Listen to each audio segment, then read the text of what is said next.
A natural question is, were you at all surprised to see a true freshman quarterback named the starter?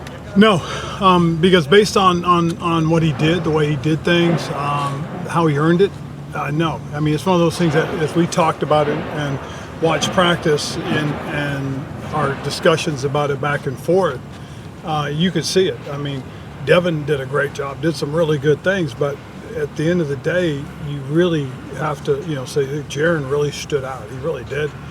There's a different type of energy and vibe that you felt when he was out there with the guys. And you watch Devin, you see a guy that's a game manager, does a very nice job, has the ability to make plays. But with Devin, there was a little something that was different, and you could feel it, and you could see it.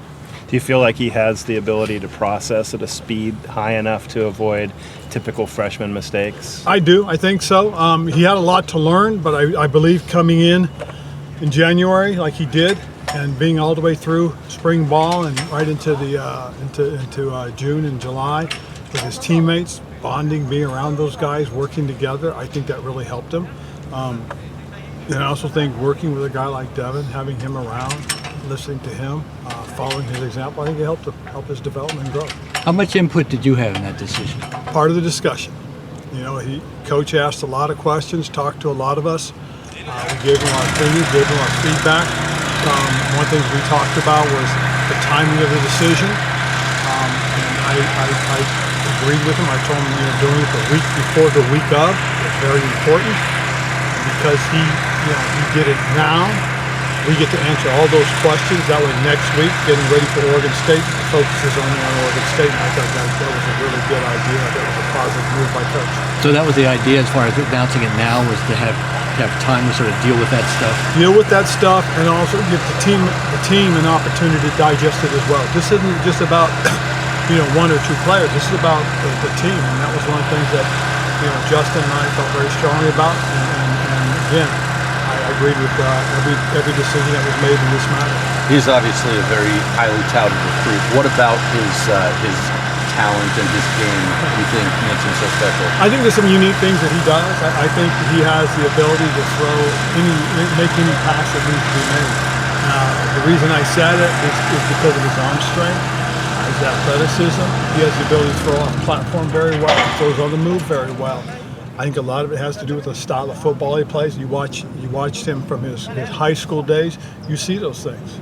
You see him moving the pocket. You see him outside of the pocket. You see him climbing the pocket to make the throw downfield. Those are the things that guys like him coming into where he is help you make those decisions. That this is a guy you can give the opportunity to because he earned it. Coach Wilcox was talking about his demeanor and said he's kind of the same every single day. How much have you seen that, and how much is that important to have for a freshman quarterback? Doesn't look like much shakes him up right now. It really doesn't. I mean, obviously you won't know until the games start for real, and Oregon State's going to be a tremendous test, and not just for him, but for the whole team. I think that you see him stay very steady, very calm, especially in some of the practices. There's been some interesting situations where if he goes outside of himself, the players would feel that, but he doesn't. He stays within the framework of what coaches are trying to get across. I think he and Coach Harzan have really developed a rapport. I think he and Coach Rolovich have worked well together, and I think him working with the other guys has been good as well. And that's what you really want. You want a guy that's going to have questions, that's going to come in and make comments and decisions, and be part of those discussions. You're already seeing that from this young man. What's your sense about how Devin's dealing with the disappointment of not being able to start? Well, he's disappointed, obviously, and you would expect that, especially from a highly competitive guy. But you also know that he understands that, hey, there may be a chance he's going to be called upon. He's got to be ready. So we really appreciate that. And so we'll see how it all unfolds as we continue to go through this. But, everybody in this team is going to get an opportunity to show what he can do. Did he come in with his undergraduate degree, or is he finishing that at Cal? I believe he's finishing that here. So it's, he's a sharp young man, very bright, and opportunities will come. What would you consider a successful season for Cal this year? Well, there are three metrics we're going to be measured. Okay, the first metric is going to be butts in the seats. Second metric is going to be eyeballs on the TV. Those are real important, and then obviously winning and losing. So what would you consider successful in those regards? I think anything that puts us in a solid bowl game, 8-9 wins, I think that's what you're looking for. That shows growth from last year. Last year we didn't win the close games. We got to win the close games. We want to win 8 or 9. We got to win those close games for sure. And last year, that's how close it was. You lose 3 by 1 point, 1 by 6 at the end of the game. That's disappointing. But we all understand it, and we know that the clock's ticking. There's a lot of pressure to be successful, especially in today's climate. And so for us, it is putting ourselves in a position where we can win those games. How about crowd? Do you have what would be successful in those By terms? the time the season's over, it's filled. That's the goal. The goal is to win, generate some momentum, generate some enthusiasm, capture the East Bay. And I'm going to say this too. Us and Stanford have to capture the Bay. We really do. This is one of the largest TV markets in the NFL. Okay? Everybody understands it. That's why Cal and Stanford go together.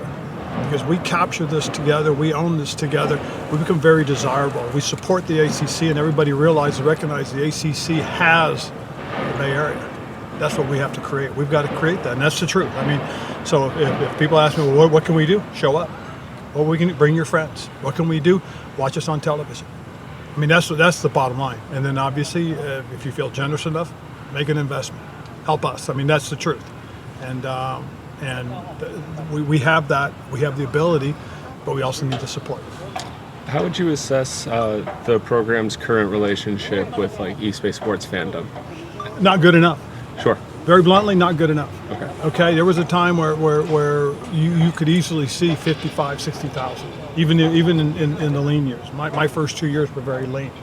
Joe Cap shows up. We win a couple of big games. All of a sudden, we do this 5 laterals and a trombone, and next thing you know, we're packed. That's what our ability is. If we didn't learn anything from game day last year, we wasted an opportunity. That's what the Chancellor's trying to build on. That's what the Chancellor really thinks we need to do.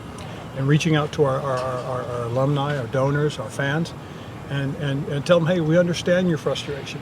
That's why we're making a commitment. That's why he's making a commitment to athletics. I think everybody has to understand that, Stanford and Cal, we have over 30 intercollegiate sports, okay? 27 Olympic sports. So if you look at that and you say, wow, that's a lot. Well, it is a lot. We understand the responsibility, because if you look at it, we could have been our own countries in the top 10 of medals being won from the student athletes that we had at Cal and Stanford. So that's the thing we have to look at. That's our responsibility as a football team is to help support and be part of funding our own athletic departments. And that gives us the reason why we have to be relevant and beyond relevant. That's your reason why? Yeah. Copy. Do any Cal players have NIL deals? Nothing outside of revenue share as of now, I believe. But again, I'm just getting into all of this and learning all of this stuff. But right now, we're working ourselves towards our number, and as we go forward, we're in a good place. So it's just revenue share at this point. Yeah, we're in a really good place. How have you enjoyed this job so far? I love it. I enjoy the heck out of it. I get frustrated with it.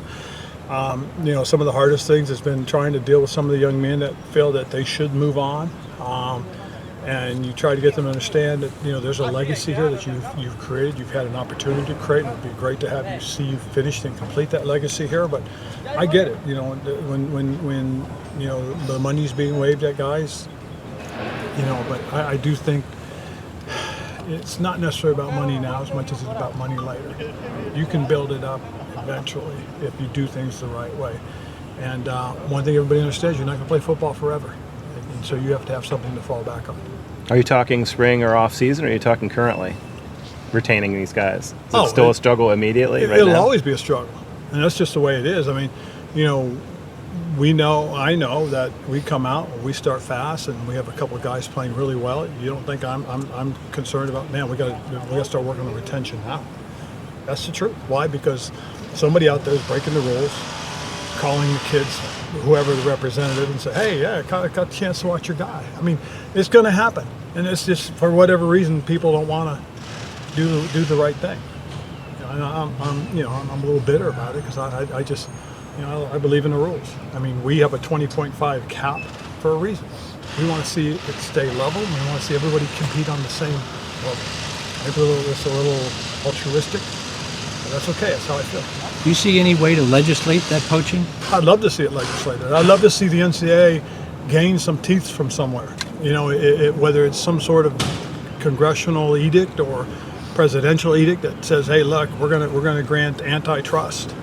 You guys form a trade association to represent the student body, okay, and then come to an agreement and go from there." I mean, in the NFL, when we went in strike in 1987, we were a union. We decertified as a union, became a trade association, which allowed that body to negotiate on our behalf. And what happened was eventually we came to this salary cap, and it was worked out with the Players Association and the ownership and the commissioner's office. And there's harmony. Why? Because they understand it and they get it. And because of that, you've seen the salaries just continue to grow exponentially. And that's what's happening right now. We could do the same thing, but we could control it with rules. Right now, there's not a lot of rules. You know, you open up 2 portals. Why do you have 2 portals? It should only be 1 free agency period. And that's, you know, from my opinion. Again, I'm speaking strictly in my opinion. This is nobody else's opinion. This is mine. There's a recent change in the marketing department administration.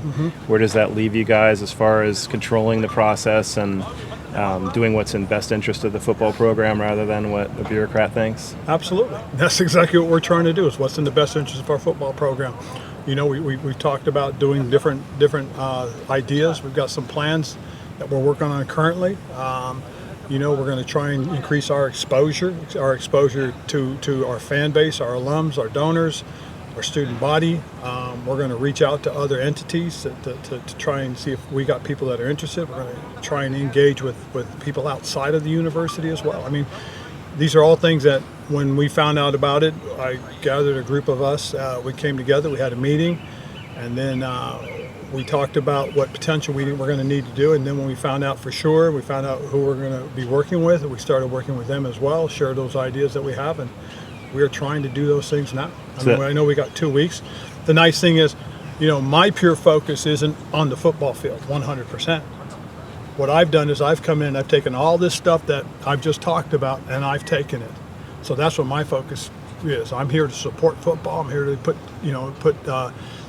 sources, revenue sources, resources in coaches' back pockets, so that if there's something he needs, we can try and put together and get it going for everybody. That's what I'm doing. So for him, he can have his sole focus on what goes on the football field, what's going on in the classrooms. Is there somebody currently in place that can help you execute your plans right now? Yes, we're working with them right now. And as we get further on, we'll continue, and we're going to do our best.